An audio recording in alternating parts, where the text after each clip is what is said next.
PNC Maverick with Craig Pretzinger. Fuel for your mind and agency in under 5 minutes. Law 41, avoid stepping into a great man's shoes. Welcome back, footwear philosophers. Today, we're talking about why trying to fill someone else's shoes might leave you with blisters. Lace up. It's going to be a wild ride. Let's look at Successor Sam. Bright-eyed and bushy-tailed, just landed his dream job.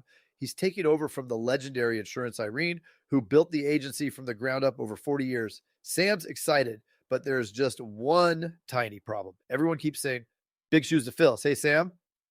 Fast forward 6 months, and Sam's miserable. He's trying to replicate Irene's management style, her client approach, even her famous Hawaiian shirt Fridays. But it's not working. Clients are leaving, the team is grumbling, and Sam feels like a cheap knockoff of the real deal. This, my friends, is the danger of trying to step directly into a great man's or woman's shoes. It's not about disrespecting those who came before us. It's about recognizing that true success comes from blazing your own trail, not trying to walk in someone else's footsteps. So how can we apply this law without disregarding the wisdom of our predecessors? I'm glad you asked. 1. The legacy learner. Study what made your predecessor great, but look for the principles behind their actions, not just the actions themselves. 2. The expectation resetter. When taking over from someone legendary, be upfront about your different approach. While I admired Irene's style, I'm excited to bring some new ideas to the table. 3. The strength spotter. Instead of trying to mimic your predecessor's strengths, identify and leverage your own unique talents. 4. The tradition tweaker. Respect established traditions, but don't be afraid to put your own spin on them. Maybe Hawaiian shirt Fridays become International Cuisine Fridays. 5. The gap filler. Look for areas your predecessor might have overlooked or didn't have time to develop. That's your opportunity to shine. Remember, in the insurance world, being authentically you is always better than being a second-rate version of someone else. Now go forth and make your own footprints. Dan started by stirring up a little controversy.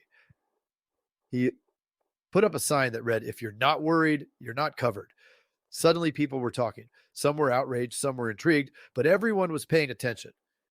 Next, he launched a social media campaign, asking people to share their wildest, "I wish I'd been insured" stories. The responses ranged from hilarious to horrifying, and the campaign went viral. Finally, he organized a town hall debate on the future of risk. Insurance geeks, tech gurus, and even a few conspiracy theorists showed up. It was loud, it was messy, and it was exactly what Dan wanted. The result? Peaceful Polly's was now the talk of the town. Policy reviews skyrocketed. New clients poured in. And even the local news did a feature on the insurance agency shaking things up. This, my friends, is the power of stirring up waters in the insurance world. It's not about creating problems. We've got enough of those already. It's about creating engagement, sparking conversations, and yes, catching some fish in the process. So, how can we apply this law without turning our nice, orderly insurance world into total chaos? I'm glad you asked. 1. The controversial content creator. Start a blog or podcast that tackles taboo insurance topics.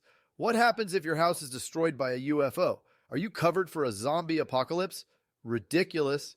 Maybe. Attention grabbing? Absolutely. The devil's advocate agent. In your next team meeting, challenge a long-held assumption. What if we offer discounts for clients who don't make claims instead of penalizing those who do? Watch the ideas start flowing. 2. The scenario stirrer. Create outlandish risk scenarios for your clients to consider. What would happen to your business if all technology suddenly stopped working?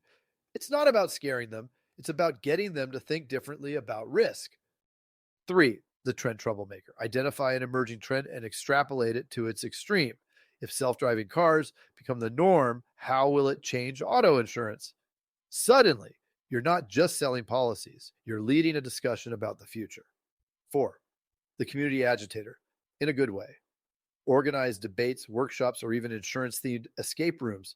Get people engaged with insurance in ways they never expected. Now, I know what some of you are thinking. Craig, this sounds risky. What if we stir up too much and it backfires? Valid concern, cautious questioner. Here's the deal. The key is to stir, not shake. You want to create ripples, not tsunamis. Let me tell you about Timid Tim. Tim saw what Disruptor Dan was doing and decided to give it a try. But instead of stirring the waters thoughtfully, Tim cannonballed right in. He posted controversial opinions without context. picked fights with competitors, and generally made a splash, but not in a good way. The lesson? Stir with purpose. Every wave you create should have a clear intention behind it. So, here's your mission. Should you choose to accept it, identify one area of your insurance business that's been a little too calm lately. Maybe it's client engagement, team morale, or community outreach. Now, think of one way you could stir those waters respectfully, purposefully, and with a clear goal in mind. Remember, in the vast ocean of insurance, sometimes you need to make a few waves to catch the big fish, but always make sure you've got a life jacket handy. Metaphorically speaking, of course. Now go forth and stir, you brilliant troublemakers. Just remember, if anyone asks, you're not making waves, you're initiating dynamic market engagement strategies. Sounds fancier that way. Hey there, want to hear more? Join me with my co-host buddy Jason Feltman at the Insurance Dudes podcast or the Insurance Dudes website over at www.theidudes.com.